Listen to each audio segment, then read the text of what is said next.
Muito bem, pessoal, vamos lá falar do assunto de hoje. Aliás, eu estou hoje de verde militar em homenagem a quem? A quem? A quem? John Lennon. Não é você, General Heleno. O General Heleno não ouve mais muito bem. Aí quando eu falo que eu uso artigos militares em homenagem a John Lennon, que usava eles retoricamente para combater a guerra do Vietnã, né? Eu falo John Lennon, ele entende General Lennon. General Lennon. Mas não é, General. General! Não é em homenagem a você, tá? Aliás, viram que o cartão corporativo do Bolsonaro parece que comprou um vibrador, né? E teve gente maldosa aí falando que o Bolsonaro tinha comprado pro Heleno. Eu acho isso, olha, pessoal. General Etchegóin. Aliás, tem uma dúvida sobre o General Etchegóin. Primeira coisa, vamos à manchete.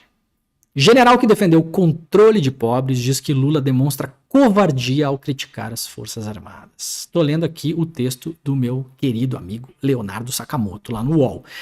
Ministro-chefe do GSI durante o governo Michel Temer, o general da reserva, vamos deixar isso bem sublinhado, general da reserva. Comanda tropas do general Etchegóin? Não. Comanda alguma coisa o general Etchegóin? Comanda, vou mostrar depois o que ele comanda. Etchegóin diz que foi um ato de profunda covardia do presidente Lula afirmar que perdeu a confiança em parte das Forças Armadas. Aí diz o general Etchegóin. Ele sabe desde já que nenhum general vai convocar uma coletiva para responder a ofensa. Então isso é um ato de profunda covardia, porque ele sabe que ninguém vai responder, disse ele ao programa de TV Pampa nessa terça-feira.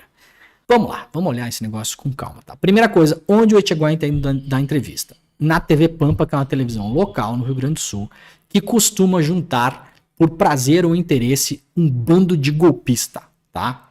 Então ele já tá num contexto onde, obviamente, quando ele vai responder, ele vai querer agradar os miquinhos de auditório que estão lá. Primeira coisa. Então a resposta é para eles e para a audiência deles, que esperam isso e outras coisas do general Etchegóin, né? Esperam que o general Etchegóin levante, puxe uma espada e grite golpe militar ou morte, né? No fundo é isso aí. Então aqui, isso aqui é o máximo que o general Etchegóin pode fazer lá no tal do programa, né? Primeira coisa, o que o Lula falou? Que perdeu a confiança em parte das Forças Armadas. Tá errado. Tá certo ou tá certo ou tá errado? Tem algum problema nessa fala? Tem alguma covardia nessa fala?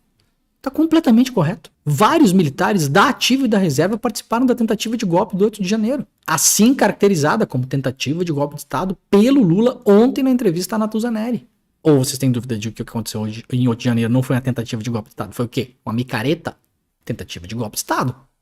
Vários militares da reserva e da ativa participaram ativamente, inclusive com seus familiares, da tentativa de golpe de Estado. E o Lula diz, perdi a confiança em parte das Forças Armadas. Nossa, que surpresa, gente. Jamais imaginei. O que tem de covardia isso? Nada. E aí ele diz o seguinte, é um ato de covardia porque ele, Lula, sabe que ninguém vai responder. Nenhum general vai convocar uma coletiva para responder a ofensa. Claro que não, gente. Por dois motivos. Primeiro, porque eles usam a imprensa para falar em off. Segundo, porque general nenhum tem que responder o chefe supremo das Forças Armadas, que é o presidente da República. Não tem que responder nada. Pelo contrário, tem que identificar os golpistas dentro da família militar e punir. É isso que tem que ser feito. Qualquer militar em posto de comando que se considera um democrata não tem que ficar ofendido com isso que o Lula falou. E aí eu tenho uma dúvida muito séria. O Etchegóin, ele não gosta do PT desde a época da Comissão da Verdade, tá? Apesar do fato de que depois ter sido nomeado pela Dilma e pelo Jacques Wagner, que era ministro da Defesa, para ocupar o Estado-Maior das Forças Armadas, tá bom? Fez um lobby lá, conseguiu convencer o Jacques Wagner que ele era um homem para ocupar o cargo de Estado-Maior, né? Chefe do Estado-Maior das Forças Armadas. E depois do golpe de 2016, ficou grudado no governo, assumindo o GSI no governo Temer, tá? Então esse cara também passou pelo governo do PT. Mas antes disso, ele tem uma bronca com o governo do PT, porque o pai dele, hoje também general Léo Etchegóin, foi apontado como um dos responsáveis pelas torturas e pelos abusos e pelas mortes que aconteceram durante a ditadura militar. Na época que saiu o relatório da Comissão da Verdade, o general Etchegóin e a família dele se manifestaram e foram muito duros em relação à inclusão do nome dele, do pai, barará, barará, barará. Processaram o Estado. Processaram o Estado para pedir que o nome do pai dele fosse tirado do relatório e processaram o Estado pedindo dinheiro. Perderam. Na primeira instância e definitivamente em 2020 no TRF4. Perderam. O nome do general Léo Etchegóin não sai do relatório da Comissão da Verdade e eles não tomam dinheiro do Estado porque o nome do cara estava lá. E sabem por que o nome do cara estava lá? É muito simples. É só ler a história. O Léo Guedes Etchegóin, ele era secretário de Estado da Segurança Pública no Rio Grande do Sul em novembro de 64 até fevereiro de 65. E depois foi assessor do Médici e chefe do Estado-Maior do Segundo Exército, de 79 a 81. E chefe do Estado-Maior do Terceiro Exército, em 82. Quando ocupou todos esses postos, principalmente como chefe maior do Segundo e do Terceiro Exército, entre 79 e 82, houve ou não houve abusos da ditadura e terrorismo de Estado? Sim. Ele era chefe.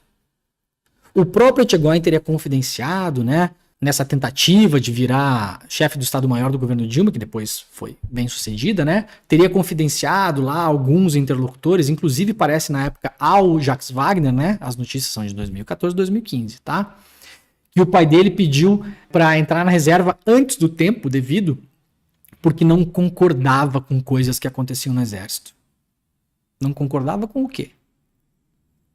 E se não concordava, por que não denunciou? Então a bronca do Etchegóin com o PT é dessa época. Assumiu uma posição durante o governo petista, mas não mudou a relação dele com a esquerda brasileira. Principalmente por causa da Comissão da Verdade. Comissão Nacional da Verdade. Aí eu tenho uma dúvida. O general Etchegóin não é mais militar. Ele é militar da reserva, né? Ai, nunca deixa de ser militar. Bom, eu também nunca deixo de ser jornalista quando eu me aposentar. Não é, mas você não ocupa mais uma posição de jornalista. Por que ele ainda é ouvido pela imprensa como general? E a minha dúvida é legítima, sabem por quê? Por um motivo muito simples. O Etchegóin, o Sérgio Westphalen Etchegóin, ele é dono de 3 empresas. Instituto Brasileiro de Autorregulação no Setor de Infraestrutura, Burgos e Etchegóin Consultoria Empresarial e SW Etchegóin Consultoria em Gestão Empresarial. Todas elas têm mais ou menos a mesma finalidade. Eu vou ler a finalidade de uma delas, que está publicada pela própria empresa no LinkedIn. Instituto Brasileiro de Autorregulação no Setor de Infraestrutura, um CNPJ do qual Sérgio Etchegóin figura como sócio. Não apenas sócio, presidente. O IBRIC tem a missão de colaborar para o fortalecimento do setor, até os bororó de coisa de trabalho, né? E aí, qual que é o foco deles? Estimular o relacionamento entre empresas com o setor público e estatal, tá? Pergunta: quem estimula o relacionamento entre poder público e Estado no setor privado é chamado como? Pergunta para vocês. Eu vou dar a resposta daqui 20 segundos. Vocês sabem como é chamado, né? E não é nenhum demérito apenas, porque a profissão não é regulamentada no Brasil. Nos Estados Unidos, em vários outros países, essa profissão é regulamentada, tá? Existem regras para essa profissão. Aliás, tem muita gente no Brasil que defende a regulamentação. Quem não quer defender a regulamentação são os maus, 3 pontos. Quem tem empresa de consultoria cuja missão ou cujo objetivo, um dos objetivos dentro da missão é estreitar relacionamento e negócios entre o Estado e o poder privado, se chama lobista. Sérgio Etchegóin é um lobista. Existe um erro técnico da imprensa, isso não é uma opinião. Tem um erro técnico da imprensa quando ouve esse cara. Você tem que identificar ele assim. Estamos aqui hoje entrevistando o senhor Sérgio Westphalen Etchegóin. O senhor Sérgio Westphalen Etchegóin, ele é general da reserva e empresário e lobista, dono das empresas A, B e C, que fazem esse e esse trabalho. Vocês já ouviram falar nisso? Não. São informações públicas. Estão todas aí. Então, por que estamos ouvindo um lobista? Primeira pergunta. Segundo, por que estamos ouvindo um lobista sem identificá-lo como lobista? E vou falar de novo aqui, não tem demérito nenhum ser lobista, é uma profissão como todas as outras. Só não é regulamentada no Brasil, né? As várias não são também, né? Vendedor de coco não é uma profissão regulamentada no Brasil também. Então, já começa errado. Segundo, Quando você fica dando muita trela para esse general, ou para qualquer outro general, que tem vários aí que foram para iniciativa privada virar lobistas, você passa a impressão que aquilo ali é a opinião do exército. E ela não é a opinião do exército. Essa opinião do Etchegóin está contaminada pelos interesses privados e pessoais dele. O Etchegóin é amigo de infância do general Vilas Boas. O Etchegóin é sócio do Raul Jungmann numa outra empresa. Raul Jungmann, que também foi ministro do Temer. Vocês têm que pensar o seguinte, gente. Essas pessoas, quando elas saem do poder público, elas não evaporam, tá? Pelo contrário, elas são muito bem usadas pela iniciativa privada. Tem algum problema nessa porta giratória? Às vezes sim, às vezes não. Depende. Se você sai para ir fazer um trabalho XYZ, pode ser um problema ou pode ser não. Mas o que eu estou questionando aqui não é isso.